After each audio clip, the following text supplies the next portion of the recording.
하나님의 말씀은 데살로니가 후서 2장 13절부터 17절까지 말씀입니다. 데살로니가 후서 2장 13절부터 17절까지 말씀입니다. 제가 공독해 올리겠습니다. 그러나 주께 사랑받는 형제들아, 우리가 너희께 대하여 하나님께 항상 감사를 드리니, 마땅함은 하나님께서 처음부터 너희를 택하시어 성령의 거룩하심과 진리를 믿음으로 구원을 받게 하심이니, 이를 위하여 하나님께서 우리가 전한 복음으로 너희를 부르시어 우리 주 예수 그리스도의 영광을 얻게 하셨느니라. 그러므로 형제들아, 굳게 서서 말로나 우리의 편지로나 너희가 배운 바 전통을 지키라. 이제 우리 주 예수 그리스도와 우리를 사랑하시고 은혜 가운데서 영원한 의로와 영원한 위로와 선한 소망을 주신 하나님, 곧 우리 아버지께서 너희 마음을 위로하시고 모든 선한 일과 일에, 모든 선한 말과 일에 너희를 경고케 해 주시기를 바라노라. 아멘.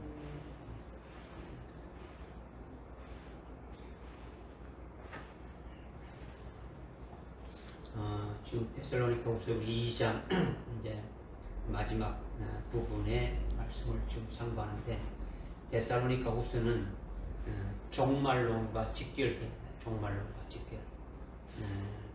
2장 3절 4절에 불법의 사람 멸망의 아들이 자기가 성전에서 하나님이라고 이렇게 자칭하면서 경배를 강요한다고 이렇게 말씀하고 있지 않습니까?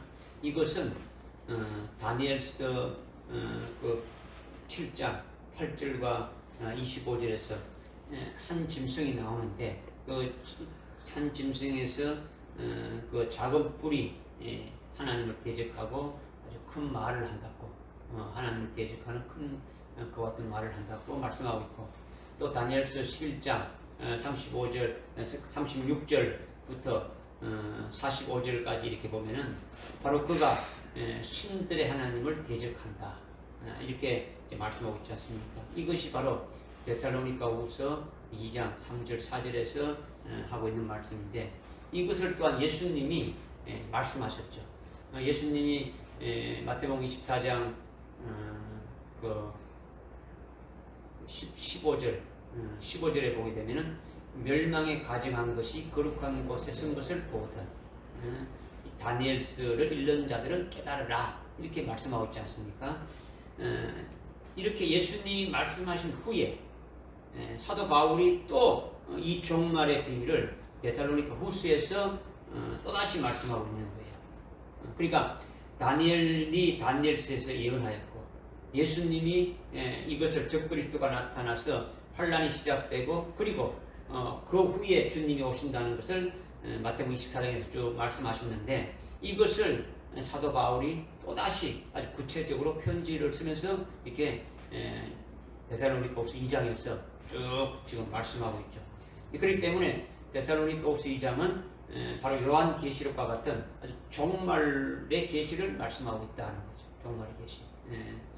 그러니까 지금 불법의 비밀이 역사하고 있지만은 아직 수면 위로 이렇게 올라온 것은 아니더라는 거죠.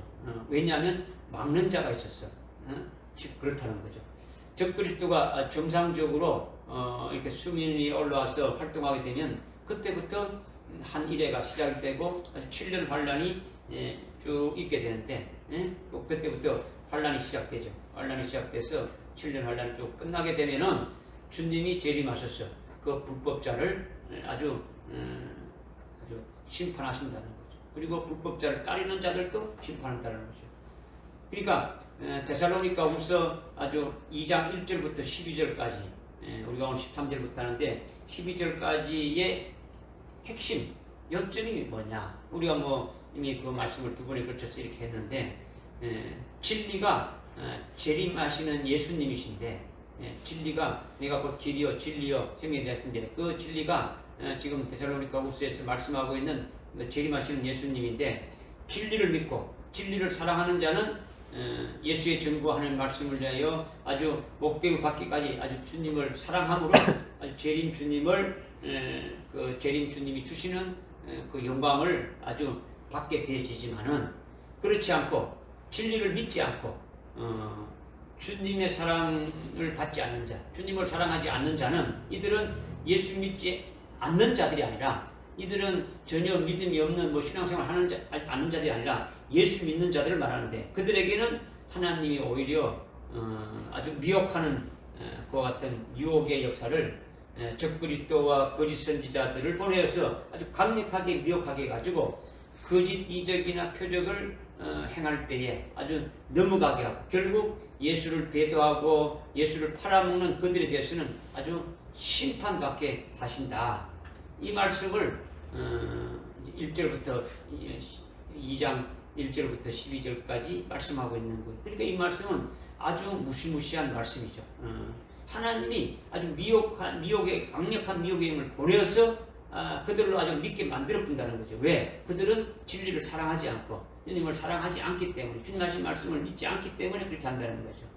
이런 말씀을 12절까지 하고 오늘은 13절부터 이렇게 쭉 해서 17절까지가 2장에 이제 말씀을 하고 있는 거죠.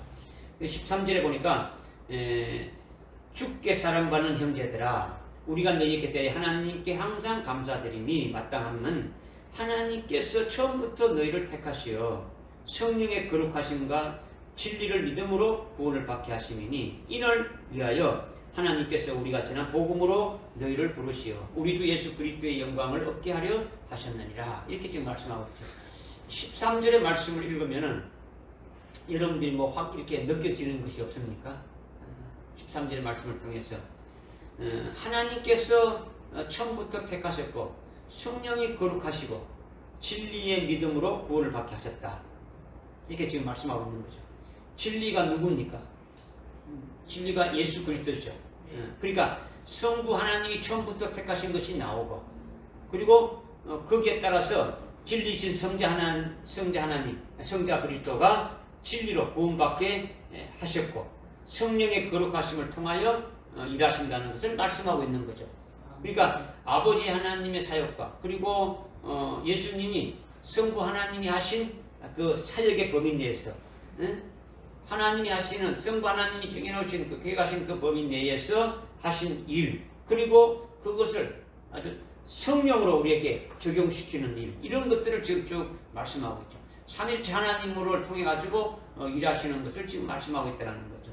그래서 14절에 우리가 그것으로 인하여 전하는 복음으로 우리가 그것으로 인해 앞에 삼일체 하나님 하신 그 일 역사로 인하여 우리가 복음을 전해 가지고 하나님이 너희를 불러셨다 이렇게 지금 말씀하고 있는 거죠.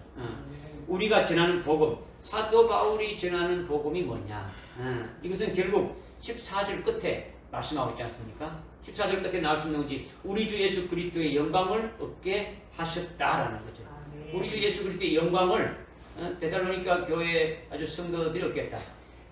하나님이 태초부터 하나님이 아주 처음부터 아주 택했고 그 하나님께서 택해놓으신 그들을 하나님의 그 깊으신 뜻 안에서 이루 가실 것을 이미 정해놓으시고 그 정해놓으신 그 안에서 하실 일들을 그의 아들 예수 그리스도 성자 하나님을 통해서 그 모든 구원 사역을 다 이루어놓으시고 그 이루어놓으신 것을 성령으로 우리를 통해서 믿게 하시는 그 일을 하시는데 이것을 위해서 사도 바울이 증거한 그 복음으로 말미암아 그 복음이 뭐냐? 바로 앞에 삼일체 하나님으로 하신 그 역사 안에서 하신 그것으로 말미암아 복음을 전해가지고 그 복음을 전해서 들어서 너희들이 부르심을 받게 되었다. 부르심을 받은 그 목적이 뭐냐? 왜 그렇게 되었냐? 왜 불러셨느냐? 이거는 14장 끝에서 말씀하고 있는 우리 주 예수 그리스도의 영광을 얻게 하십니다. 사도 바울이 전한 복음이 결국은 무엇이냐? 바로 데살로니가 교회 성도들로 하여금 예수 그리스도의 영광을 아주 받게 하셨다. 이걸 말씀하고 있는 거죠. 이 말이 무엇이냐? 예수님만이 영광을 받으셨다는 것이냐? 아니면 우리도 영광을 이렇게 얻는다는 것이냐? 둘 중에 하나는 뭡니까? 예수님만이 영광을 받으신다는 것이 아니라 우리도 영광을 받게 한다라는 거죠. 영광을 얻게 한다라는 거죠. 예, 어떻게 얻는다는 겁니까? 우리 주 예수 그리스도 하나님 아버지와 예수 그리스도와 아주 성령을 통해서 사도 바울이 전한 그 아주 복음으로 인해 가지고 그 복음을 들었으면 이미 하나님 아버지과 예수 그리스도 이루신 그 구원과 성령을 우리를 믿게 하시는 그 안에서 그 복음을 들음으로 말미암아 이미 우리에게 주시려고 창세 전에 이미 예비해 놓으신 그 영광을 아주 믿게 성령을 통해서 믿게 해서 이루어 가시는데 그것이 뭐냐? 하늘나라 최고의 영광인 예수 그리스도의 얼굴에 있는 그 영광을 우리로 하여금 받게 하신다. 이것을 지금 말씀하고 있다는 거죠. 믿어집니까? 네. 그러니까 이거는 엄청난 은혜예요. 하나님의 엄청난 은혜를 말씀하고 있는 거죠. 하나님 아버지께서 처음부터 우리를 택하신 것이 있고 또 예수 그리스도가 진리신데 진리 안에서 우리를 아주 구원하시는 것이 있고 성령으로 우리를 거룩하게 하시는 것이 있다는 거죠. 이것이 아주 뭐냐? 그럼 우선 제일 먼저 하나님 아버지께서 처음부터 우리를 택하신 것이 뭐냐? 처음부터가 언제냐? 이것을 일반적으로 뭐 신학자들이 대부분 어떻게 말하느냐? 사도 바울이 데살로니가에 가서 아주 복음을 전할 때 데살로니가 교회 성도들이 데살로니가 지역에 있는 성도들이 그들이 아주 복음을 처음 접할 때부터 하나님이 택하셨기 때문에 그때가 처음이고 지금까지 이르렀다. 이렇게 이제 보는 것이 일반적이다는 거죠. 그러나 처음부터가 우리는 그것이 처음이라고는 이렇게 볼 수 없는 거죠. 그죠? 이미 하나님이 처음부터라는 것, 하나님이 처음부터 너희를 택했다라는 것, 처음부터가 단적으로 어디서부터인지는 한 곳을 딱 잡아서 말할 수 없지만은 사도 바울로 전가하고 있는 말씀 중에 처음부터라는 말은 많이 나오지 않지만은 우리가 좀 알 수 있는 것은 뭐냐? 로마서 8장 29절 30절에 이렇게 보게 되면 미리 아신 자를 하나님께서 미리 아신 자들을 그리스도의 형상과 일치시키려고 자기 아들의 형상과 일치시키려고 우리를 이미 예정했다. 정해놓으셨다. 이런 말씀이 있는데 왜 정해놓느냐? 하나님의 아들을 아주 형상으로 아주 일치케 하기 위해서 아주 그대로 아주 본받게 하시려고 정해놓으시고 예정해놓으시고 그리고 우리를 부르셨다. 우리를 부르시고 또 우리를 부르신 우리를 어렵게 하시고 어렵게 하신 우리를 영화롭게 하셨느니라. 이미 과거 완료로 이미 다 했다라는 거죠. 하나님 아버지께서 미리 아신 자가 도대체 뭐냐 이거죠, 그죠? 미리 아신 자들을 그 아들의 형상으로 일치시키기 위해서 딱 예정해 놓으시고 예정해 놓으신 그것을 아주 이루시기 위해서 우리를 어떻게 했다는 거예요? 복음으로 불러서 믿게 하고 믿는 자들을 어렵게 하셨고 어렵게 한 자들을 영화롭게 하셨다. 과거 완료로 이미 하셨다는 거죠. 로마서 8장 29절 30절에서 이미 말씀하고 있는 거죠. 그러니까 이것은 미리 아신 자다. 이런 것은 하나님이 전지전능하시니까 다 아신다. 뭐 이런 것보다도 창세기 1장 1절에 우주 만물이 만들기 이전에 하나님의 나라가 있기 이전에 하늘나라가 있기 이전부터 처음부터 그것을 이미 말씀하고 있다는 거죠. 하나님의 미리 아신 자라는 것은 하나님이 자기신의 소생으로 낳을 때부터 아신다라는 거죠. 그러니까 하나님의 생명으로 낳았을 때부터 안다라는 거죠. 그죠? 집에 만약에 어떤 요즘 또 보게 되면 상둥이들이 많이 나는데 10쌍둥이를 한꺼번에 놔도 부모는 그 아이들을 다 알아요, 몰라요? 다 알죠. 뭐 다른 사람이 볼 때는 똑같다 할지라도 이 첫째고 둘째고 셋째고 다 안단 말이에요. 하나님이 우리를 생명으로 낳으셨기 때문에 미리 아신다라는 거죠. 미리 아신다. 그럼 언제 낳으셨냐? 창세 전에 이미 우리를 그렇게 하실 것을 말씀하고 있지 않습니까? 그죠? 하나님의 자신의 소생으로 낳을 때부터 아신다는 거죠. 육신을 입고 이 땅에 나오기 이전에 창세 전에 하나님께로부터 우리가 하나님의 생명으로 낳았을 때부터 아신다. 나신다라는 거죠. 이것을 또 에베소서 1장 4절에 보게 되면은 하나님께서 창세 전에 우리를 거룩하고 흠없게 하실 것을 이미 정해놓았다는 거죠. 없는데 아무것도 낳지 않고 우리를 낳지 않았는데 우리를 거룩하고 흠없게 하실 것을 정해놨다. 이건 말이 안 되는 거죠.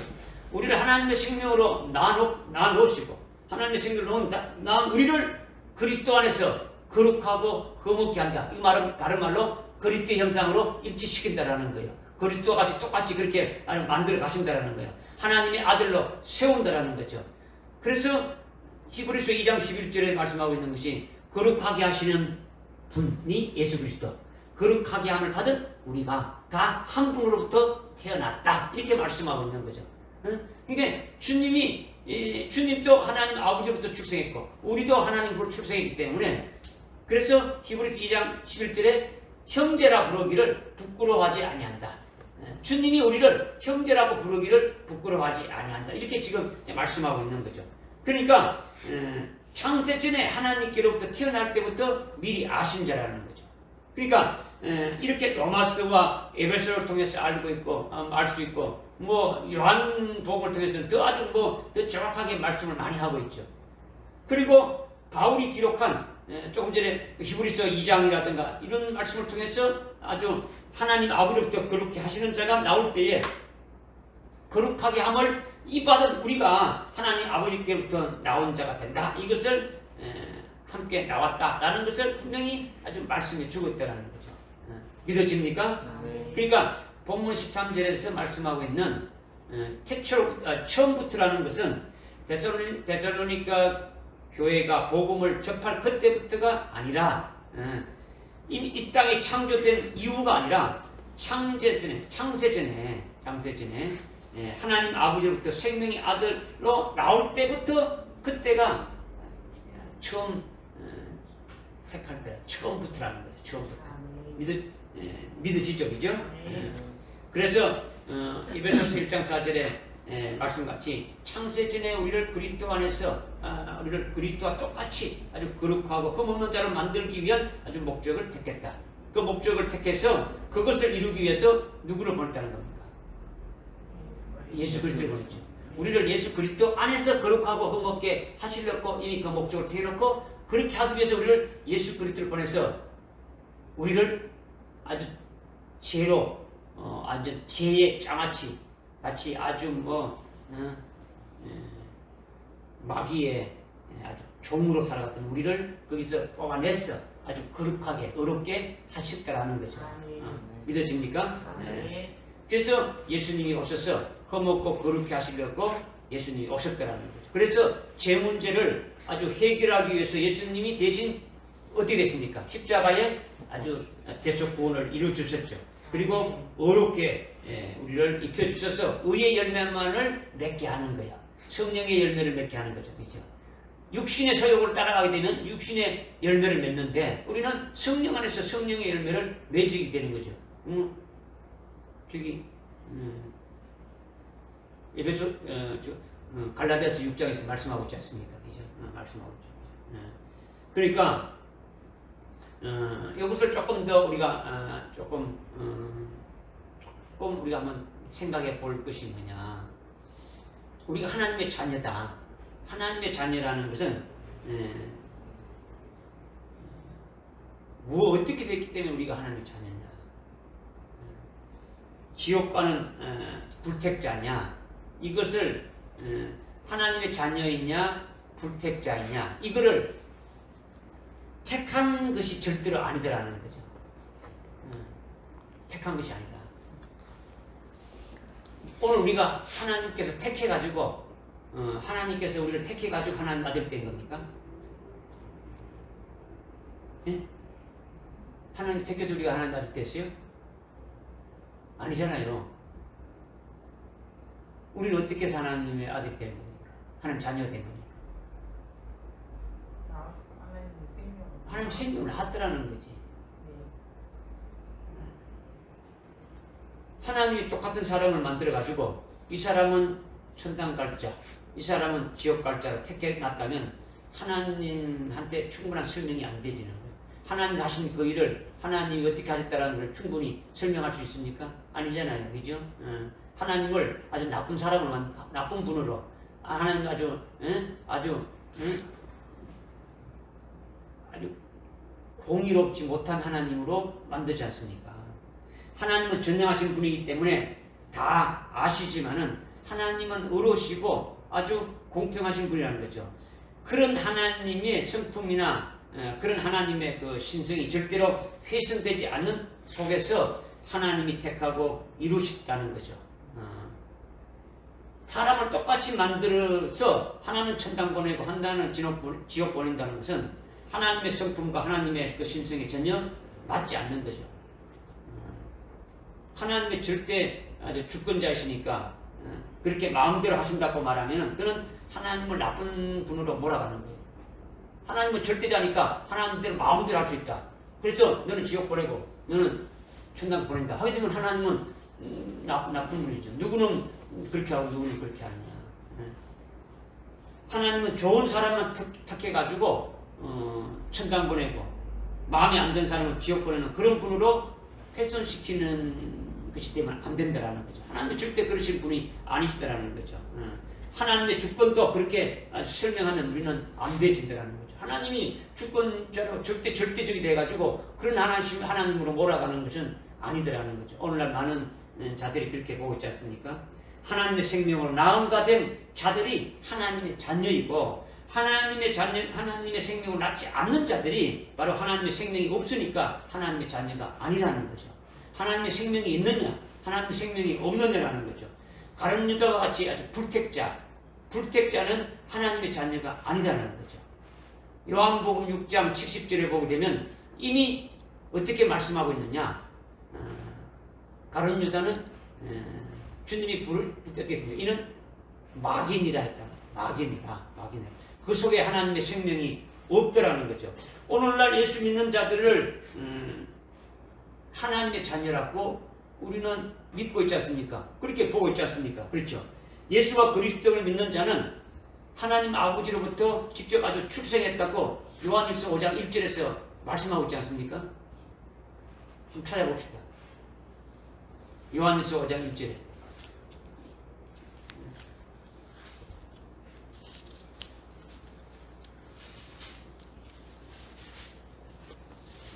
시작. 예수가 그리스도이심을 믿는 사람은 누구나 하나님께로부터 태어났으며 낳으신 그분을 사랑하는 사람은 누구나 그분께로부터 태어난 자도 사랑하느니라. 아멘. 아멘. 첫 번째, 예수가 누구이심을 믿는 자는 그리스도이심을 믿는 자는 어땠다고요? 하나님께로부터 태어난. 들어보십시오. 요한복음 3장 16절에 하나님 아버지가 세상에 있는 하나님의 자녀들을 사랑해서 독생자를 보내주셨다라는 거죠. 누구를 위해서 보내줬다고요? 이 땅에 수많은 사람들을 위해서 보내준 게 아니고 자기 백성을 위해서 주님이 오셨단 말이에요. 자기 백성을 죄에서 구원할 자이죠. 그러니까 세상이라는 것은 이런 일반적인 세상을 말하는 게 아니라 세상에 있는 하나님의 자녀들을 말하는 거예요. 응? 하나님의 자녀들이 아담의 후손으로 태어나다 보니까 자기가 하나님의 자녀인지 모르고 살아가고 있는데 그들을 위해서 어떻게 되는 겁니까? 하나님이 누구를 보냈다는 겁니까? 예수를 보냈다는 거죠. 그러니까 예수님이 오신 것은 누구를 위해 왔다고요? 자기 백성 위해서. 자기 백성 믿으십니까? 아멘. 하나님의 생명으로 나음과 된 그 같은 자들을 위해서 됐다는 거죠. 그러니까 사도행전 13장 48절에 보면 어디 있냐? 영생을 주시기로 작정된 자들은 다 예수를 믿더라는 거죠. 사도 바울이 복음을 전가하니까 수많은 사람이 듣고 있는데 그 중에서 영생을 주시기로 작정된 자, 이미 하나님의 생명으로 나와서 창세전에 거룩하고 흠없게 하실 것 같은 자들은 다 예수를 믿게 해서 그와 같은 세우신다라는 거예요. 믿으십니까? 그러니까 하나님께서 나를 만들어 놓고 너는 내가 택했고 너는 천당 가고 너는 저거 이렇게 하는 하나님이 아니시다라는 거죠. 하나님의 생명으로 낳았느냐 낳지 않았느냐라는 거죠. 요한복음 6장 70절 한번 보죠. 요한복음 6장 70절.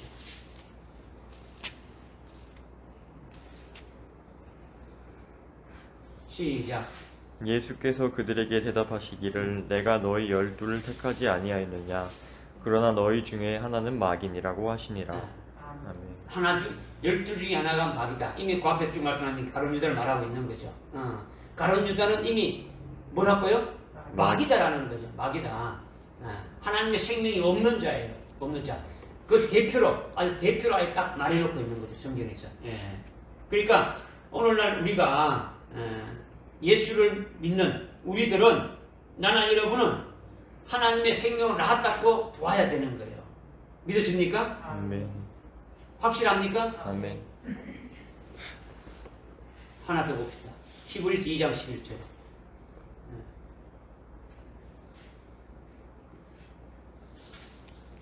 히브리서 2장 11절. 시작. 거룩하게 하시는 분과 거룩하게 된 사람들이 모두 한 분으로부터 나왔으니 그러므로 주께서 그들을 형제라 부르기를 부끄러워 아니하시고. 아멘. 아멘. 거룩하게 하시는 분이 예수 그리스도. 우리를 거룩하게 하지 않습니까? 그죠? 예수님이 우리를 거룩하게 하는 걸 믿어야 안 믿어요? 아멘. 믿죠? 믿어야지. 여러분 확신해야 돼. 저기 히브리서 10장 그거 딱 집어넣고 지금 있는 거 딱 집어넣고 히브리서 10장 10절 히브리서 10장 10절 시작. 그 뜻에 따라 한 번 예수 기르심으로 우리가 거룩하게 된 것이라. 예수님이 한 번 십자가에 죽으심으로 말미암아 우리가 어떻게 됐다고요? 거룩하게 되었더라는 거죠. 믿어야지요. 그죠? 그리고 아까 이제 히브리서 2장 11절에서 거룩하게 하시는 분이 예수 그리스도라는 거죠. 그리고 거룩하게 함을 받은 자가 누굽니까? 하나님의 생명으로 낳은 자들이죠. 그 모두 다 어디서 나왔다고요? 한 분 하나님 아버지부터 나왔더라는 거예요. 그래서 예수님이 우리를 뭐라고 부르신다? 형제라 부르시기를 부끄러워하지 않더라는 거예요. 그죠? 믿어지십니까? 아멘. 그래서 아까 로마서 8장 29절 합니다.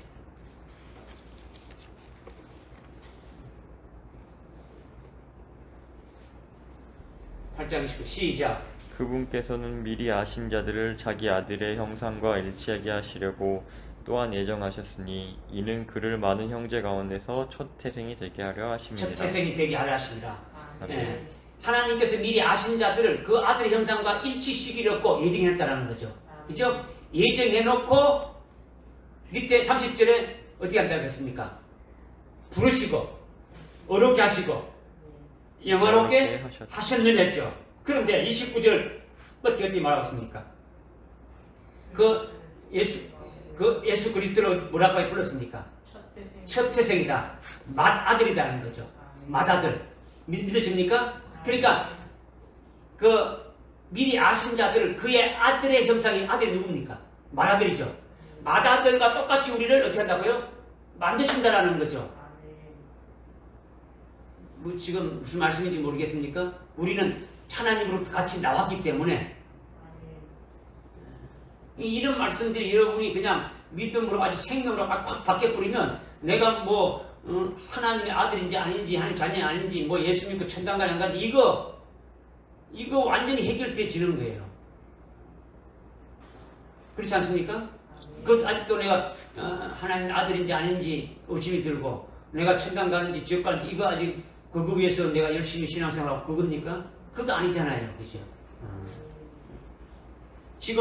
지금 말씀드리는 거는 하나님이 처음부터 택했다는 이거 말씀에 대해서 뭔가를 지금 말씀해 주고 있는 거예요. 제가 말씀을 지금 드리고 있는 거예요. 그죠? 창세 전에 우리를 아주 거룩하고 흠없게 하실 것을 택해놓고 우리를 그렇게 하시고 있다는 것을 지금 말씀드리고 있는 거예요. 그죠? 그러니까 하나님의 생명으로 나음받은 자들이 다 하나님의 자녀들이고 하나님의 생명을 낳지 않는 자들은 하나님의 생명이 없으니까 어떻게 하는 겁니까? 하나님의 자녀가 아니다라는 거죠. 그죠?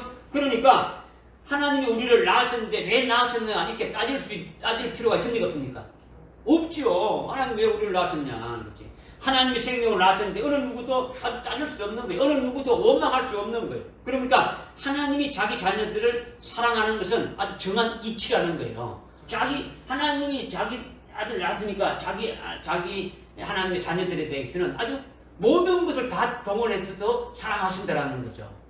할렐루야. 아멘. 예. 그러나 하나님이 낳은 자식이 아닌 자들도 하나님은 미워합니까? 사랑합니까? 미워하진 않죠. 어?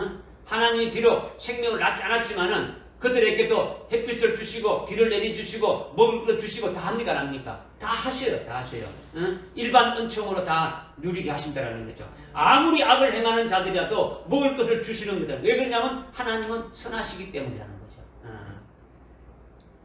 그냥 내 같으면 그냥 입을 그냥 확 그냥 찢어 부를 수 있는 막 그런 악한 자들도 많이 있는데 하나님은 그렇게 하시지 않는다라는 거죠. 선하시다라는 거죠. 그래서 하나님은 자신이 낳은 자녀들을 위해서 모든 것을 아주 동원해가지고 아주 키우시고 성자 하나님과 같은 그런 형상으로 세우려고 하는 것이지 하나님이 비방받는 것은 하나도 없다라는 거죠. 하나님이 비방받을 일 하나도 없지 않습니까? 뭐 하나님은 누구만 택하고 뭐 누구는 지옥 가게 만드냐 왜 이렇게 말할 게 아무것도 없는 거예요.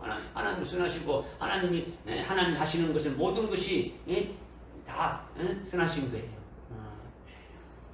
그러니까 얼마든지 하나님은 그렇게 하실 수 있습니까? 없습니까?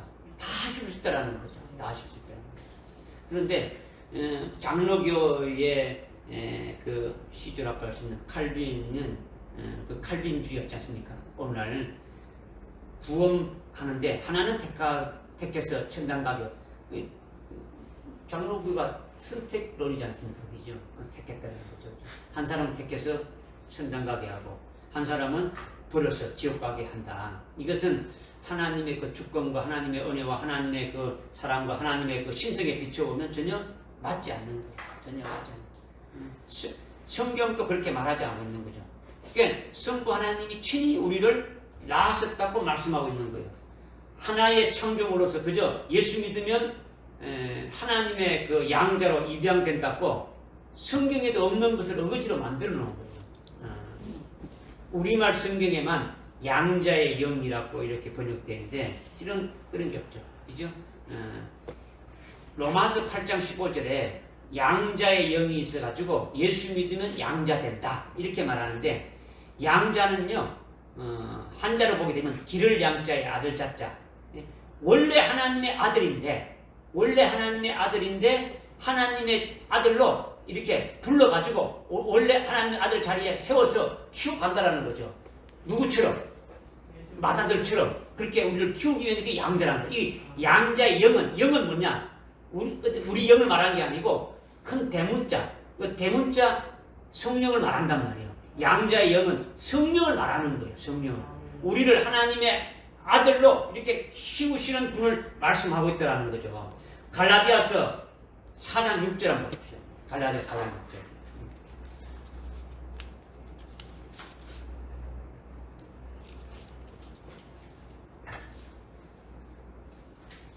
시작. 너희가 아들들임으로 하나님께서 자기 아들의 영을 너희 마음속에 보내시어 아바 아버지라고 부르시게 하셨느니라. 아멘. 네가 아들이기 때문에 성령을 보내줘가지고 하나님을 뭐라 부른다고요? 아바 아버지를 부르게 했다는 거죠. 아빠 아버지를 부르게 했다라는 거예요. 누구기 때문에? 아들이기 때문에. 우리가 처음부터 아들이기 때문에. 원래 아들이 아니었는데 데리고 와가지고 양자 삼아가지고 아들 되게 했다.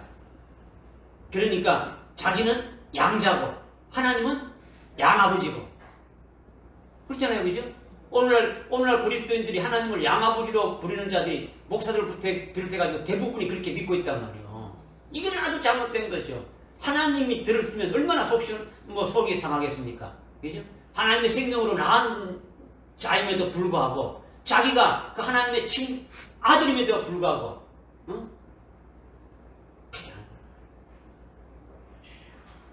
예수님이 말씀하셨죠.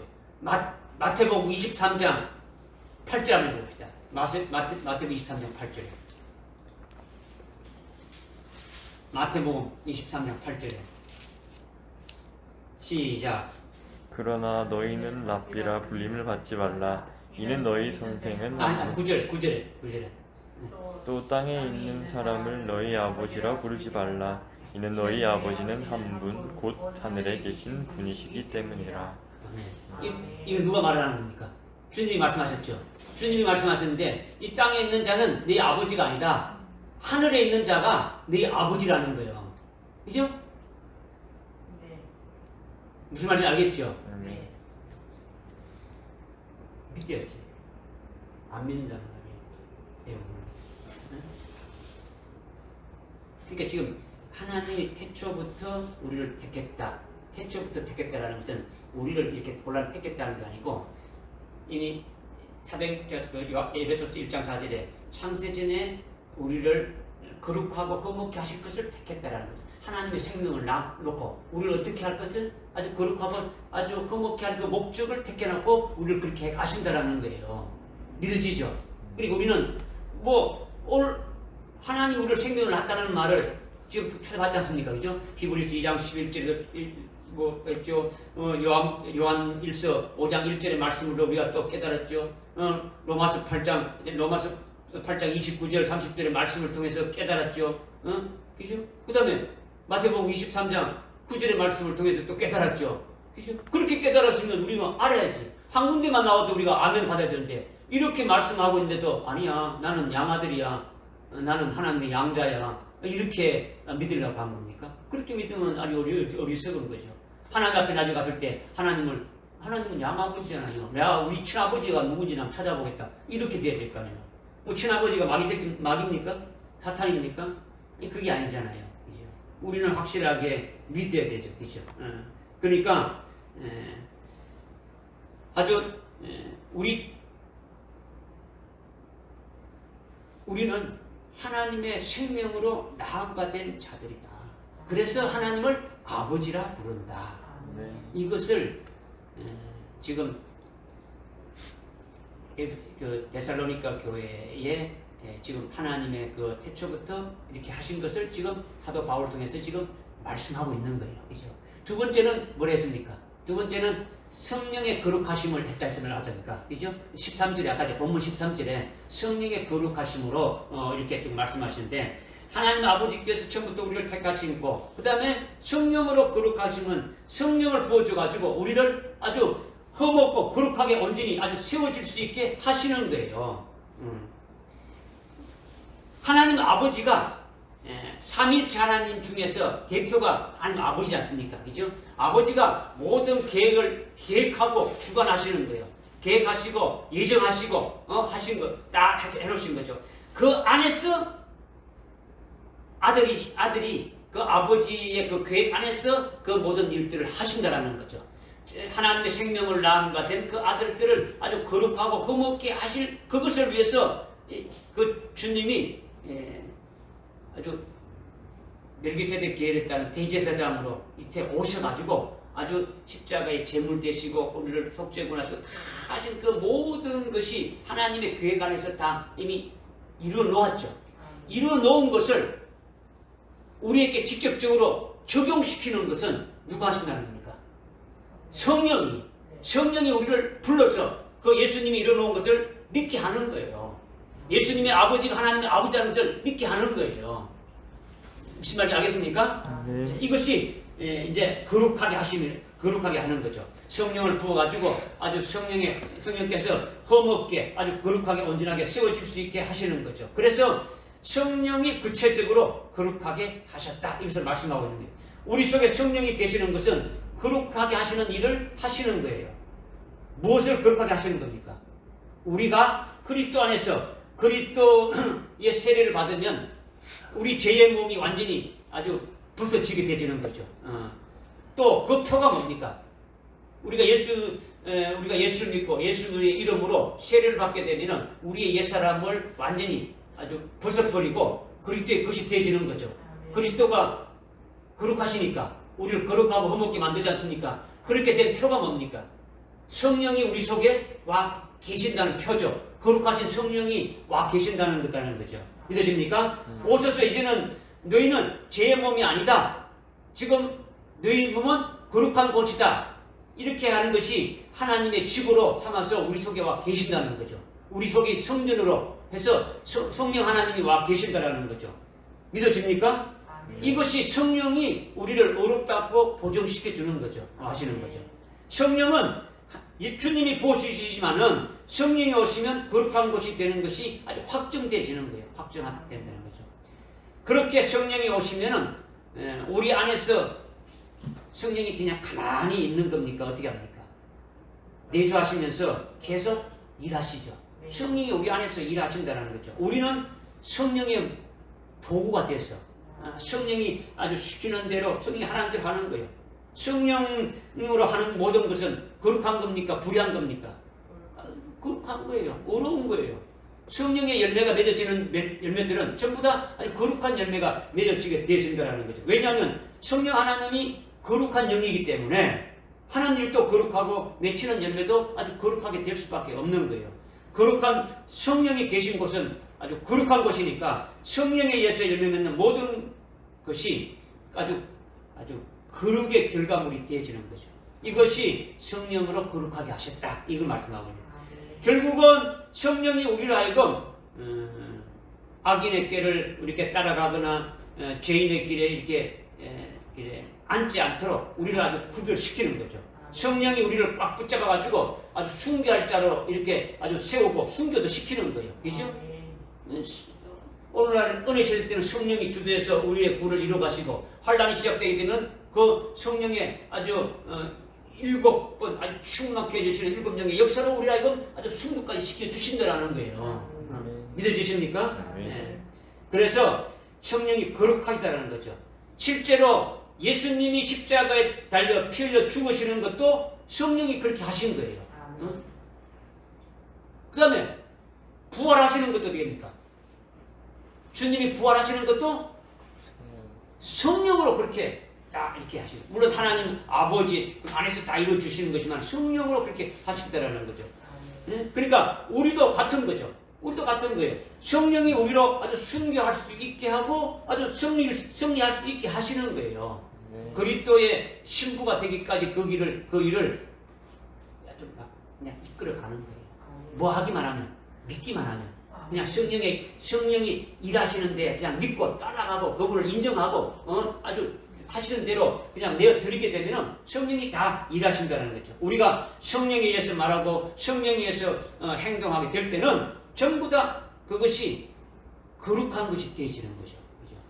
세상에 속하지 않는 것이 뭡니까? 거룩한 거죠. 세상에 있는 것은 아주 불의한 거지 않습니까? 그죠?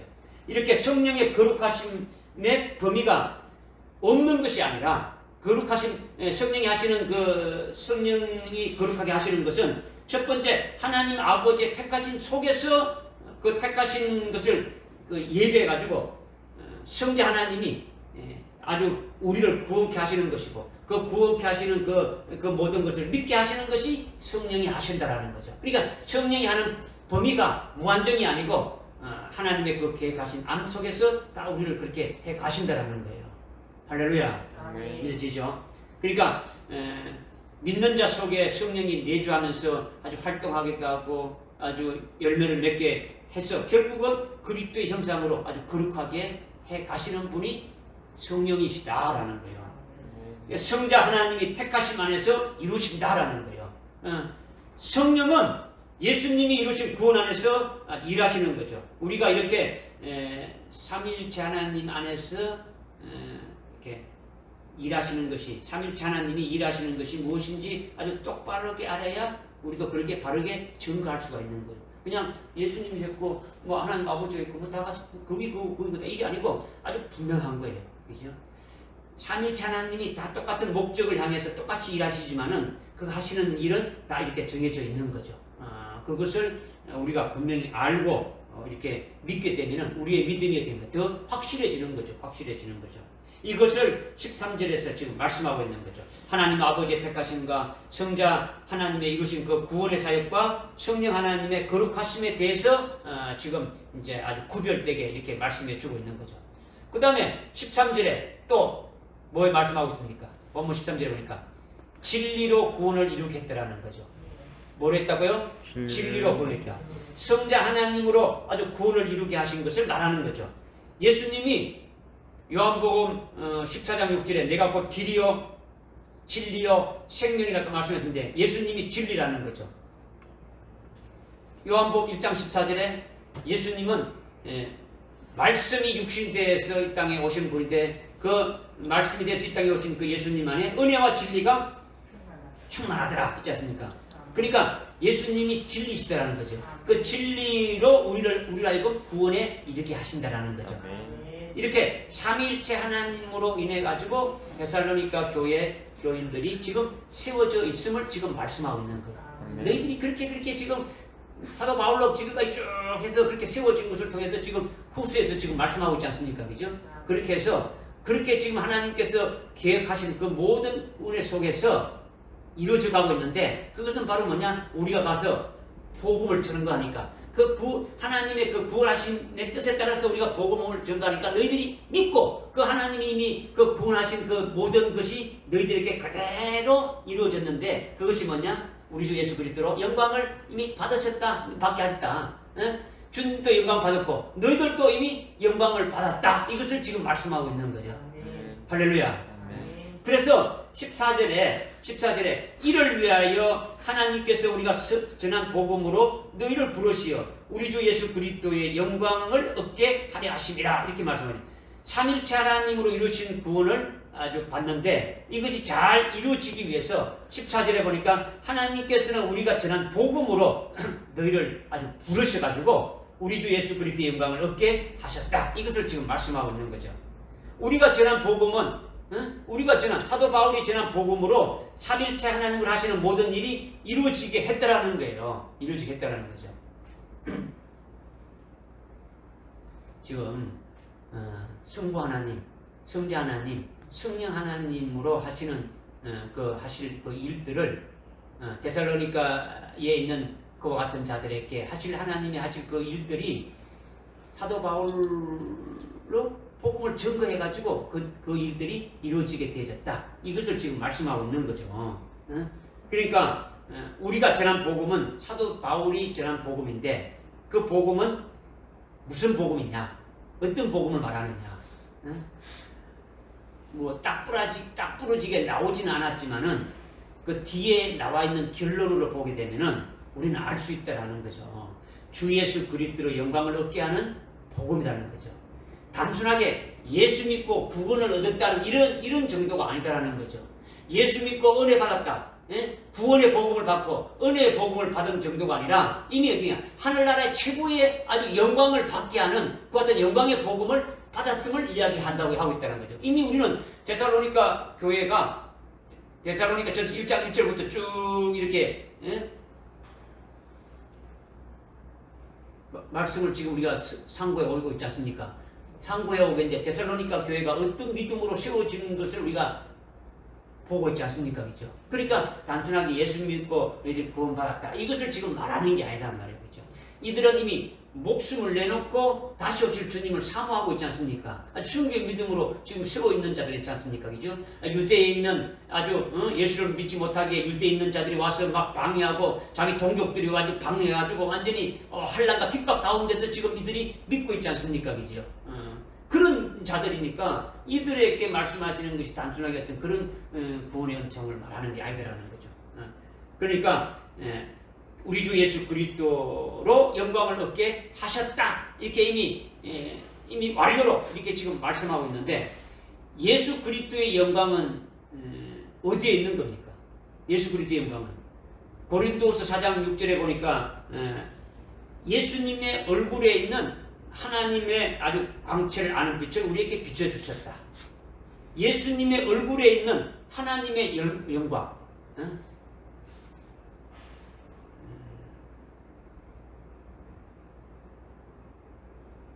마태복음 17장에 보게 되면 베드로, 요한, 야고보를 데리고 따로 높은 산에 올라가셨는데 그때 예수님의 모습이 아주 변화됐죠. 부활하신 모습으로 완전히 변했다. 그 얼굴이 어떻게 됐습니까? 얼굴이 해같이 아주 막 빛났다라는 거죠. 얼굴이 막 빛났다라는 거죠. 얼굴이. 그러니까 지금 예수님의 얼굴에 있는 하나님의 그 영광을 아는 복음을 이렇게 지금 우리에게 비춰 주셨다. 이것을 말씀하고 있는데 이것이 뭐냐? 바로 고린도후서 4장 4절 보면 영광의 복음이라고 말하고 있다는 거예요. 고린도후서 4장 4절에 어떤 복음을 말하고 있다고요? 영광. 영광의 복음이라고 말하고 있다. 영광의 복음을 너희들에게 주었다. 이렇게 고린도 교회에다가 말씀하고 있지 않습니까? 그러니까 사도 바울이 전가한 것은 고린도 교회뿐만 아니고 데살로니가 교회에도 영광의 복음을 전거했다라는 거예요. 우리로 하여금 주님이 재림할 때에 아주 그 영광에 들어가게 하시려고 하신다는 것을 다 증거했다라는 거죠. 그것을 믿고 구원에 이르는 자는 주 예수 그리스도의 아주 영광을 얻게 하려는 것이다. 이것을 말씀하시는 것이 주님과 똑같은 영광을 얻게 된다. 이것을 말씀하시는 거예요. 주님과 똑같은 영광을 받게 된다는 게 뭡니까? 주님과 똑같은 영광은? 응? 주님과 똑같은 영광은 뭡니까? 주님이 부활하셨죠. 그렇죠? 부활의 영광을 입으셨죠. 그렇죠? 부활의 영광을 입으셨는데 지금 본문 14절뿐만 아니고 데살로니가 후서 1장 12절에도 말씀하고 있지 않습니까? 우리가 지금 2장 보고 있는데 이 1장 12절 보니까 우리 하나님과 주 예수 그리스도의 은혜를 따라 우리 주 예수 그리스도의 이름이 너희 가운데서 영광을 받으시고 너희도 그 안에서 영광을 받게 하려 함이라. 이것은 주님의 재림의 때를 말하는 거예요. 그 앞에 쭉 읽어보게 되면 주님이 재림이 되죠.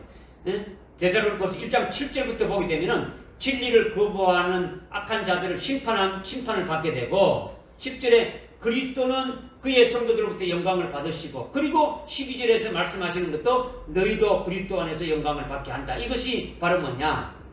주님이 재림하실 때에 영광을 받게 한다는 것인데 이것을 더욱 정확하게 2장 14절에서 아주 우리 주 예수 그리스도의 영광을 얻게 하신다. 이렇게 지금 말씀하고 있는 거예요.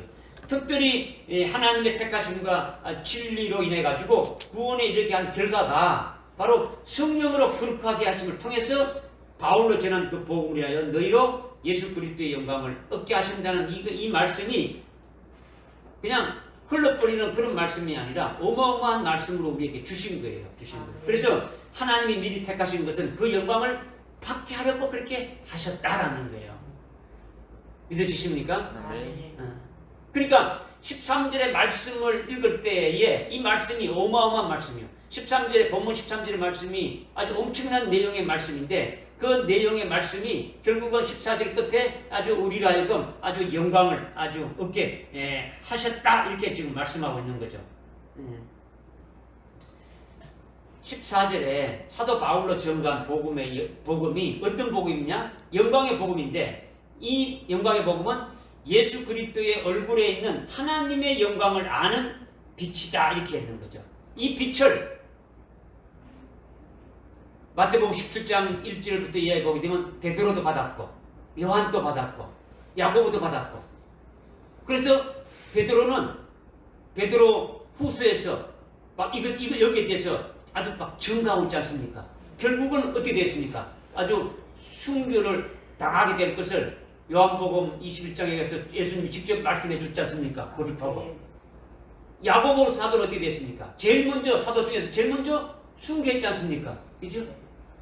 사도 요한은 어떻게 했습니까? 사도 요한은 요한계시록을 이미 써서 하늘나라에 이미 자기가 받을 때 영광까지 이미 다 보고 그렇게 증거를 했지 않습니까? 그죠? 그 다음에 사도 바울도 지금 이것을 보고 있는 거예요. 보고 있는 거죠. 보고 있으니까 어떻게 합니까? 아주 증가하는 거죠. 그죠? 사도 바울은 이방인의 사도니까 이 영광의 복음을 증가하는 거죠. 데살로니가 교회에 아주 이 복음을 증거했다는 거죠.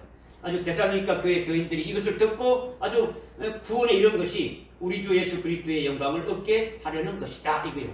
그러면 우리도 똑같이 예수 그리스도의 영광을 얻게 하실 것이다라는 거죠. 믿기만 하면. 믿어집니까? 예수님의 영광은 부활의 영광으로 아주 부활이 그냥 그렇지 이게 아니고 아주 부활이 엄청난 영광이라는 걸 이미 알고 있지 않습니까? 우리가 이미 영적 히브리인이 돼서 하늘에 속한 자가 되면은 하늘나라를 보게 되고 하늘나라를 보게 되면 어떻게 되는 겁니까? 거기에 뭘 보게 되는 겁니까? 하나님 아버지가 계시고 7명이 있고 계시고 어린 양이 계시고 또 24장로들이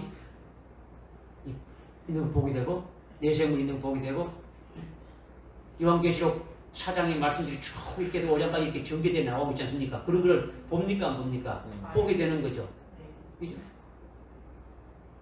하늘나라 최고의 영광을 받은 자가 누구랬습니까? 24장로들이 금멸루원을 쓰고 하나님 보좌 주위에 앉아서 그 영광 가운데 있음을 찬양하고 있음을 우리가 봤지 않습니까? 그죠? 그 영광을 데살로니가 교회에 또 그 영광을 보여주고 그 영광을 이미 사모하고 받는 자가 되어졌다라는 거죠. 우리 역시 이것을 믿음으로 나가면은 받는 자가 되어지는 거죠. 이렇게 하기 위해서 우리를 계속 우리에게 지금 말씀을 주고 계신다라는 거예요. 믿어지십니까? 아멘. 그러니까 예수님이 부활의 영광을 입으신 같이 우리도 동일하게 그와 같은 부활의 영광을 입게 하는 거죠. 그 영광을 우리에게 알게 하는 빛을 아주 비춰주었다는 것이 영광의 복음의 빛을 비춰주시는 거죠. 지금 오전에도 우리에게 영광의 복음의 빛을 비춰주시는 거예요. 그죠? 시간마다 우리에게 비춰주시는 거죠. 그래서 너희로 우리 주 예수 그리스도의 영광을 얻게 하려 하는시라 이렇게 말씀하고 있는 거죠. 주님이 지금 재림하시지 않았는데 이미 영광을 얻게 하셨다라는 거예요. 하셨다라는 거죠. 믿으면 믿는 대로 그대로 되어지는 거죠.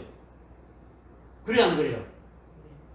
다만 역사적으로 시간이 흘려야 되겠지만은 이미 하나님 나라에서는 이미 이루어졌습니까? 안 이루어졌습니까? 이루어진 거예요. 어제 로마서 8장 29절 30절 읽었지 않습니까? 자기 미리 아신 자들을 자기 아들의 형상과 일치시키려고 예정하셨다. 그들을 부르신 자들을 의롭게 하셨고 의롭게 하신 자들을 영화롭게 하셨느니라. 이미 과거 완료로 이미 됐단 말이에요. 하나님의 나라는 밤낮이 있어요, 없어요? 없죠. 하나님의 나라는 어둠이 없단 말이에요. 그러니까 하나님 나라는 뭡니까? 하루. 하나님 나라는 하루라는 거죠. 믿어집니까? 하나님의 나라는 하루예요. 하나님이 하신 그 모든 계획들이 다 이루어졌다라는 거죠. 그러나 오늘 우리는 역사 세계 속에 있으니까 역사적인 시간이 흘러야 이루어지지만은 이미 믿음의 실상으로 우리는 바다에 있으면 다 이루어진 마찬가지요. 지난주에 우리에게 금년도 신앙 목표를 주면서 지금은 그러므로 했는데 그러므로가 뭐랬습니까? 지금은 잠에서 깨어날 때다. 지금 우리의 구원이 아주 가까이 왔다. 낮이 가까이 왔다. 그러므로 네? 그러므로 뭐라 그랬습니까? 깨어서 준비. 네? 큰 소리로. 깨어서 준비야. 그러므로 뭐야? 그러므로. 뭐 보여? 수없이 말하고 수없이 해도 이름이 이거 첫 번째 이렇게 하는 것도 이것도 안 되는 거예요. 그러므로 빛의 갑옷을 입자. 또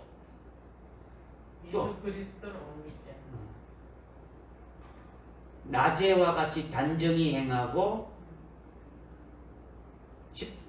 12절 13절이 하나로 붙어 있지 않습니까? 그죠? 13절 14절이 붙어 있지 않습니까? 그죠? 그러니까 낮에와 같이 단정히 행하고 주 예수 그리스도로 어디로 했지 않습니까? 낮이 뭐랬습니까? 낮이 재림하실 예수님 했지 않습니까? 아직 재림하지 않았는데 낮에와 같이 예수님이 재림하셨다는 것과 같이 그러니까 주 예수 그리스도로 어디로 가는 것은 재림하신 예수님 안으로 들어가는 거죠. 재림하신 예수로 옷 입는 거죠. 옷 입는다는 것은 이미 재림하신 예수님이 재림하신 것처럼 그 예수님과 함께 살아가는 것처럼 그렇게 살아가는 자가 되라는 거예요. 그렇지 않습니까? 그죠? 지금 여기 영광을 받게 하셨다라는 것은 아직 우리가 순교해가지고 그 부활의 영광을 받은 것이 아니지만은 이미 우리는 뭡니까? 믿음으로 그 영광을 이미 얻게 하셨다고 했으니까 믿음의 실상으로 그들을 믿어가지고 그 이루어진 것을 그 안에서 이렇게 사는 자가 되어야 된다라는 거죠. 우리는 하늘나라에 가서 사는 자처럼 이 땅에서도 살아가야 되는 거예요. 이 땅에는 개떡같이 살다가 하늘나라에 잘 산다. 이게 아니고 우리는 하늘나라에 이미 속한 자니까. 하늘나라에 속한 자. 왜? 빛의 갑옷을 입은 자는 그리스도로 옷 입은 자는 그리스도의 것이고 그리스도는 하늘나라에 속한 자니까 이미 우리는 하늘나라에 속한 자고 하늘나라의 시민권을 가진 자고 하늘나라의 것이다라는 거죠. 남자도 아니고 여자도 아니고 어떤 뭐 종도 아니고 자유인도 아니고 뭐 한국 사람도 아니고 미국 사람도 아니고 모든 것이 다 그리스도 안에서 그리스도의 것으로서 하늘에 속한 자로 살아가는 자가 되어야 된다는 거죠. 믿어집니까? 그러니까 하늘에 속한 자로 살니까 하늘나라에서 내가 받을 영광이 보여지게 되지는 거죠. 하늘나라에 내가 받을 영광이 무엇인가 보았다면 그 영광이 최고의 영광이 뭡니까? 아주 영광의 복음으로 우리에게 주시는 게 뭡니까? 아주 그리스도가 오실 때에 재림하실 때에 우리가 그의 신부가 되어지는 것, 첫째 벌의 영광을 잊게 되어지는 것이지 않습니까? 그죠? 이것은 순교를 통해서 이루어집니다. 이런 게 쭉 나와지지 않습니까? 그죠? 이것은 이미 우리가 역사적으로는 환란이 오고 순교에서 주님이 재림할 때 그렇게 되지만은 이미 우리는 그것을 믿음의 실상으로 받아서 이미 그 부활의 영광을 받은 자로서 이미 그 믿음 안에서 살아가는 자가 되지라는 거죠. 할렐루야. 이것을 지금 13절과 14절에서 말씀하고 있는 거예요. 지금 17절까지 해야 되는데 14절, 15절, 16절 뭐 이렇게 이어져야 되는데 지금 여러분들 이거 하면 또 뭐 시간이 많이 걸리겠죠.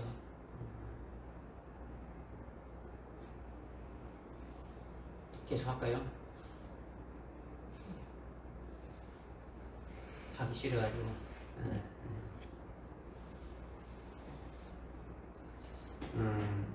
그러므로 형제들아 굳게 서서 말로나 우리의 편지로나 너희가 배운 바 전통들을 지키라. 이렇게 지금 말하고 있죠. 그죠? 말로는 말이 뭐냐면 로고스예요. 로고스. 그냥 우리 입에서 나오는 말이 아니고 그건 흐름하고 이거는 로고스가 뭡니까? 존재를 말하는 거죠. 그죠? 태초의 말씀이 로고스예요. 그죠? 로고스가 말씀인데 로고스로 굳게 쓰라는 거죠. 그리스도 안에서 굳게 쓰라는 거예요. 딴 게 아니라. 우리의 편지는 사도 바울로 쓴 편지가 이미 데살로니가 전서 썼지 않습니까? 그죠? 데살로니가 전서 썼지만은 이건 누가 바울이 데살로니가 전서 썼지만은 누가 쓴 겁니까? 성령이 썼죠. 성령이 썼다. 그리고 너희가 배운 전통대로 너희가 배운 바 전통을 지키라 했는데 무슨 전통을 지키라는 겁니까? 교회에서 내려오는 전통이 있는데 오늘날 보게 되면 한국 교회도 내려오는 전통들이 있지 않습니까? 예배 시간에 뭐 이렇게 전통들이 있고 뭐 교회에서 뭐 전통인데 이런 것을 말하는 게 아니란 말이에요. 이런 걸 말하는 게 주님이 말씀하신 것을 믿고 계속 지키다 보게 되면 이것이 뭐가 되는 겁니까? 전통이 되는 거죠. 사람이 만들어가지고 자꾸 붙여서 만든 이런 전통을 말하는 게 아니고, 그죠?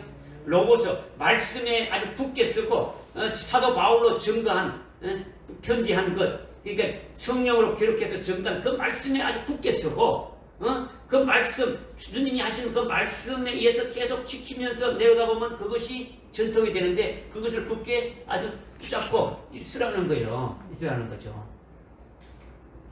믿어지십니까? 아멘. 이거는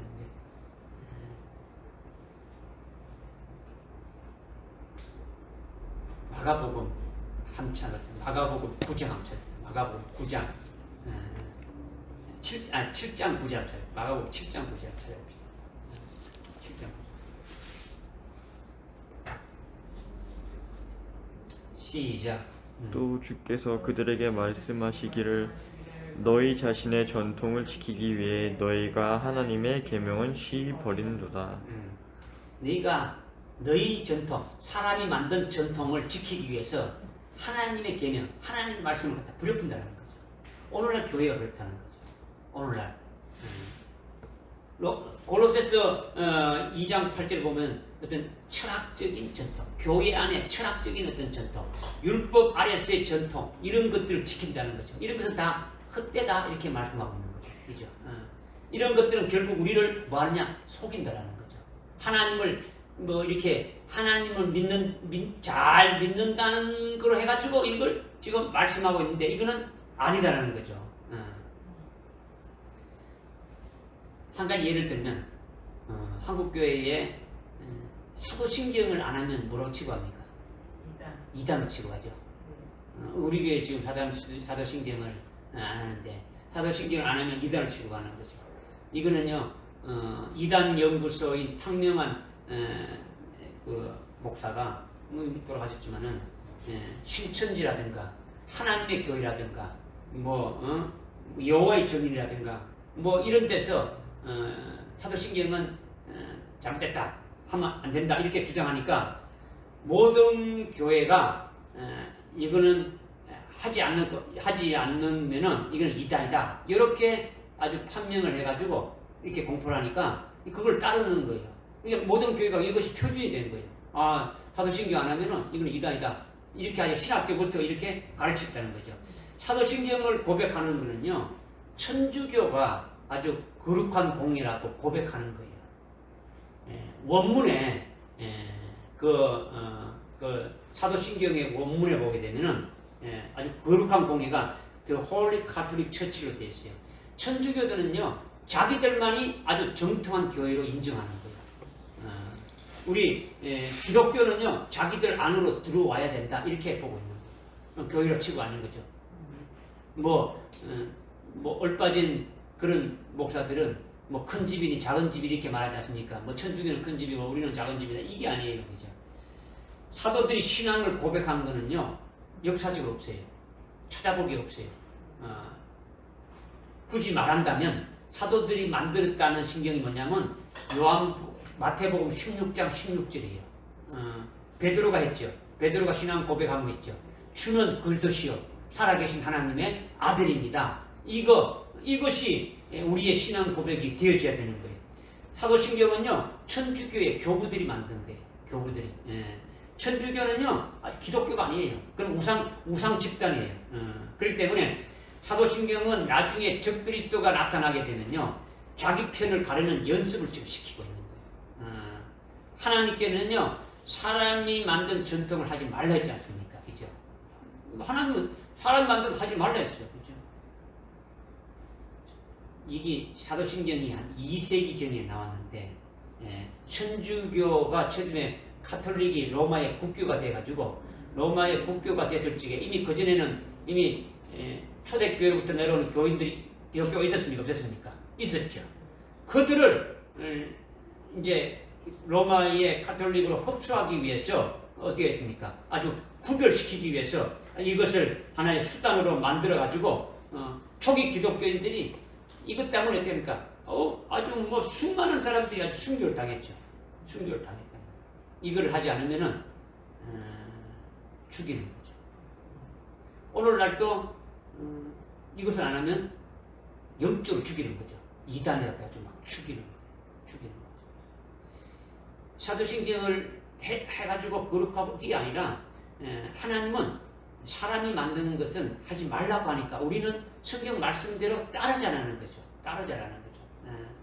그러니까 지금 15절에서 말씀하고 있는 그 전통, 그 전통은 교회나 성도들이 로고스인 말씀과 그 사도 바울의 그 편지를 통해서 예수님이 역사적으로 이 땅에 오셔서 십자가에 죽임을 당하시고 그리고 부활하시고 성천하셔서 이루신 그 구원과 이 땅에서 가르치신 그 교훈들이 사복음을 통해서 많이 있습니까? 없습니까? 많이 말씀하셨죠. 그죠? 그 말씀하신 대로 지키면서 생활하다가 그 하나의 생활 방식이 계속 굳어지게 되면 그것이 뭐가 되는 겁니까?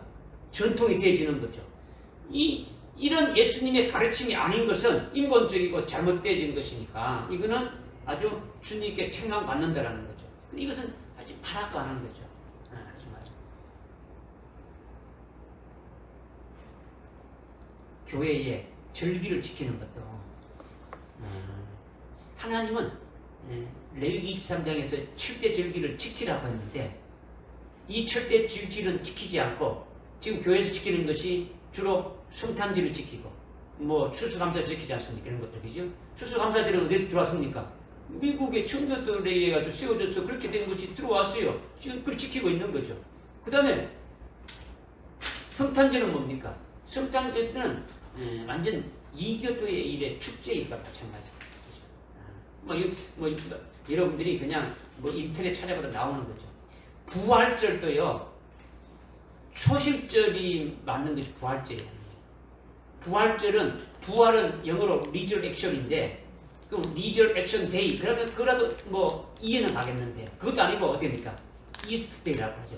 이스트 데이는 아주 옛날 그 고대의 그 달걀 신을 말하는 거죠. 그러니까 요즘도 부활절 되면 달걀 삶아가지고 나눠주고 막 그러지 않습니까? 그죠? 그거 유래된 거예요. 그죠?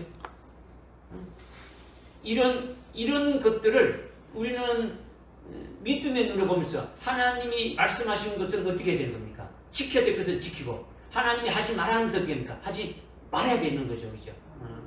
여러분들 그 앞에 데살로니가 전서 5장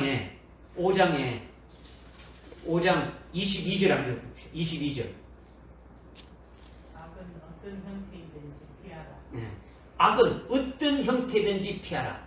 개역 성경에는 악은 어떤 모양이든지 버리라 이렇게 나왔어요. 그럼 우리는 하나님 앞에 말씀대로 살지 않는 것이 뭡니까? 악이요. 죄라는 거죠. 그죠? 그런 것은 모양이라도 없애라는 거죠. 모양이라도. 신부들이 막 이렇게 옷을 입을 때 됩니까? 좀 막 입고 막 앞에 막 입고 치렁치렁 이렇게 막 하고 이렇게 다니지 않습니까? 그죠? 미사를 드릴 때 교황이나 좀 했단 말이야. 오늘날 교인들이 오늘날 목사님들이 그거를 보는 거예요. 가운을 입는 거예요. 가운을 입고 어떻게 합니까? 여기다가 그 소매에다 어떻게 합니까? 학위를 받으면 박사학위를 받으면 한 개 받으면 한 개, 두 개 받으면 두 개 이렇게 줄무늬를 넣지 않습니까? 그죠? 나타내는 거죠. 가운데 나타내는 거죠. 그죠? 그 다음에 스토를 하는 거죠. 목에 거는 거죠. 울긋불긋하게 스토를 만드는 거죠. 그죠? 또, 심지어는 로마인데 그 카톨릭의 신부들이 하는 그 로man틱 칼라, 아주 칼라까지 해가지고 아주 경건하게 하는 칭하죠.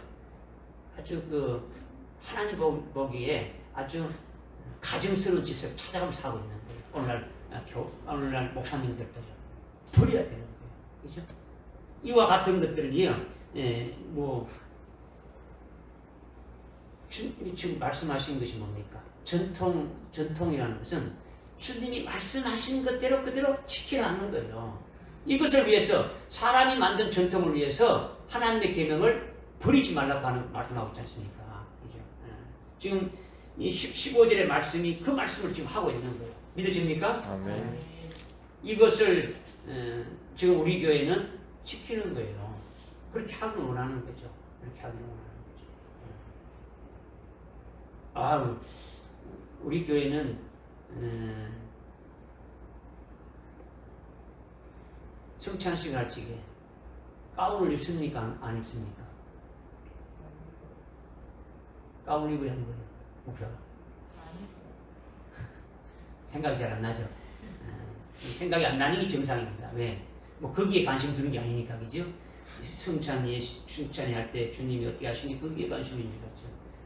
가운을 입어야 거룩하고 가운을 입지 않냐 그렇게 한 거죠. 물론 우리 교회가 아닌 다른 곳에 갈 때는 가운을 입죠. 왜? 그 사람들 하여금 실족하지 않기 위해서. 왜 안 입느냐 이렇게 하지 않기 위해서 그냥 입어주는 거죠. 그죠? 그러나 우리는 이미 그리스도 안에서 그것이 중요한 것이 아니다라는 거죠. 그죠? 이런 것이 우리가 믿음 안에서 쭉 되어져야 되는 거죠. 여기 지금 16절, 17절은 조금 남았는데 요거 아직 하고 우리 좀 마치도록 하겠습니다. 16절, 17절에 이제 우리 주 예수 그리스도와 우리를 사랑하시고 우리 은혜 가운데서 영원히 위로와 선한 소망을 주신 하나님 곧 우리 아버지께 너희 마음에 위로를 하시고 모든 선한 말과 일에 너희를 경고해 주시기를 바라노라. 지금 이렇게 지금 말씀하고 있는데 지금 성경은 우리에게 뭘 주시기 위한 것입니까? 성경은 우리에게 한마디로 말하면 로마서 15장 4절에 보게 되면은 우리에게 교훈을 주시기 위한 것이다. 교훈은 우리에게 하늘나라의 소망을 주는 거죠. 소망은 하늘나라의 영생이지 않습니까? 그러니까 우리에겐 아주 첫째 부활의 영광을 입는 그리스도의 신부로 아주 세워져서 하나님의 장막인 그리스도와 함께 아주 계속 이렇게 거하는 그 장막들이 실현되는 것이 우리의 그 소망인데, 그 소망을 가지게 되면 인내가 나오게 되는 거죠. 그리고 위로를 갖게 되는 거죠. 이것이 로마서 15장 5절과 6절 이하에서 쭉 이렇게 말씀하고 있는데, 여기서 중요한 것이 뭐냐면, 지금 16절 17절에서 중요한 것이 뭐냐면 선한 소망을 지금 말씀하고 있는 거예요. 선한 소망. 우리 교회는 소망이 있습니까 없습니까? 소망이 있죠. 선한 소망이 있는 거죠. 소망이 없으면 기독교인들이 힘을 못 쓰는 거예요. 소망에 뭐가 있습니까? 소망에 인내가 있지 않습니까? 그죠? 소망이 있기 때문에 인내가 있는 거예요. 그러니까 소망이 있어야 장성한 기독교인이 될 수 있는 거죠. 어떤 어려움도 이길 수가 있는 거예요. 인내로서, 그죠? 참고 인내하는 것도 아주 소망이 있어야 이렇게 되질 수 있는 거죠. 소망이 없으면은 이렇게 어렵고 힘든 세상을 이길 수 있습니까 없습니까? 없단 말이야. 없단. 우리의 아주 표본을 보여준 것이 뭐냐? 우리의 소망의 인내를 보여주신 것이요, 예수님이에요. 히브리서 12장 2절에 보게 되면 예수님이 앞에 놓인 그 즐거움을 있어. 주님이 십자가에 달려 죽으시고 고난 받으신 것은 앞에 부활하셔서 하나님 보좌 앞에 영광 받는 그 즐거움을 위해서 그 모든 것을 참고 아주 견디셨다. 이것을 말씀하고 있는, 우리도 아주 뭐 그렇게 되어지는 거죠. 그러니까 오늘날 영적으로 우리가 참 어려운 시대인데, 아주 미혹하는 영들이 어떻게든지 우리를 하여금 미혹해서 진리에서 아주 떨어지게 만드는 거죠. 알곡에서 쭉정이로 만드는데, 특히 사탄이 우리를 넘겨뜨리는 그 일에 아주 힘쓰고 있지 않습니까? 여기에서 우리가 이기려고 한다면 우리가 어떻게 되는 겁니까? 아주 소망이 있어야 되는 거죠. 어떤 소망? 여기 선한 소망이라고 했지 않습니까? 그죠? 선한 소망은 누가 주시는 겁니까? 주님이 주시는 거죠. 그죠? 주님이 주시는 소망이니까 이 소망은 없어지는 게 아니고 어떤 소망입니까? 살아있는 소망이죠. 산 소망이죠. 우리 성경 구절 한번 찾아보고 맞춥시다. 성경 구절, 베드로후서 뒤에, 베드로전서 1장 3절에 보니까, 1장 3절에 하나님 곧 우리 주 예수 그리스도의 아버지를 송축하리로다. 그분은 그의 풍성하신 자비하심을 따라 죽은 자들로부터 예수 그리스도를 부활로 인하여 우리를 거듭나게 하사 어떤 소망을 갖겠다? 산 소망을 갖게 했는데, 뭐 산 소망이 뭐냐? 5절에 4절에 우리를 위하여 하늘나라에 아주 썩지도 않고 더럽지도 않고 아주 세잔하지도 않는 유업을 간직해 두셨다라는 거죠. 아멘. 그 간직해 두신 것을 우리가 소망을 갖게 하는데, 그것을 어떻게 하느냐? 5절에 이걸 마지막 때에 나타내려고 예배해 두셨다. 마지막 때에 우리가 이거 구원을 얻기 위해서 그것을 받기 위한 것이다. 그래서 6절 7절에 믿음의 시련이 있게 되진다. 시련이 있게 되지는데, 이것은 소망이 있으니까. 소망은 뭐를 낳습니까? 인내를 낳죠. 그죠? 인내 가운데 우리는 어떻게 한다는 겁니까? 7절 보니까 너희 믿음의 시련이 불로서 단련될지라도 없어져 버리는 것보다 훨씬 더 귀하게 되어 예수 그리스도께서 나타나실 때에, 예수 그리스도에게 나타나신다는 게 언제입니까? 재림이죠. 재림하실 때에 칭찬과 존귀와 영광을 받게 하려 하시니라. 이것이 아주 첫째 부활의 영광, 그리스도의 신부의 자리에 들어가게 하실 것을 우리에게 딱 말씀해 주신 거예요. 믿으십니까? 우리에게 어떤 소망을 주신다고요? 산소망. 그런데 아까 이제 데살로니가 후서 2장 16절 17절에서 어떤 소망을 주신다고요? 선한 소망. 믿으십니까? 소망이 있어야 우리는 믿음으로 승리를 할 수가 있는 거예요. 이 어려운 시대에 뭐 소망이 없다 그러면은 우리는 아무것도 할 수 없는 거예요. 주님이 뭐로 이기셨다고요? 네? 소망. 히브리서 12장 2절 한번 봅시다. 이왕 늦어도 히브리서 12장 그 앞에 보게 되면 히브리서 12장 2절, 그러므로 믿음의 창시자요 완성자이신 예수를 바라보자. 우리 믿음을 주시는 분도 누구시라고요? 예수님. 우리 믿음을 완성하시는 분도 누구시라고요? 예수님. 예수님. 그는 자기 앞에 놓인 즐거움을 위하여 십자가를 견디시고 수치를 개의치 아니하시더니 하나님 보좌 우편에 앉으셨다. 예수님이 십자가에 달리시고 죽임받은 그 고난을 앞에 부활하시고 성천하셔서 하나님 보좌 우편에 앉아서 하늘 위에 땅 아래 땅 위에 땅 아래 있는 모든 피조물들이 예수의 이름 앞에 무릎 꿇게 하시는 그 영광된 그 소망을 이미 주님은 있기 때문에 이 십자가의 수치를 개의치 않고 이기셨다. 이것이 소망이고 인내라는 거예요. 우리의 믿음의 아주 표본이에요. 믿음의 창시자예요. 우리에게 믿음을 주시는 분이고 우리에게 믿음을 완성시키는 분이시다는 거죠. 할렐루야. 네, 기도하겠습니다. 하나님 아버지 참으로 감사합니다. 오늘 데살로니가 2장 13절부터 17절까지 말씀을 통해서 잘 깨닫게 하심을 감사합니다. 이것을 저희들이 믿음을 받아싸우니 믿음으로 끝까지 저희들이 아주 승리하는 저희들에게 인도해 주시옵소서. 예수님의 이름으로 기도드리옵나이다. 아멘.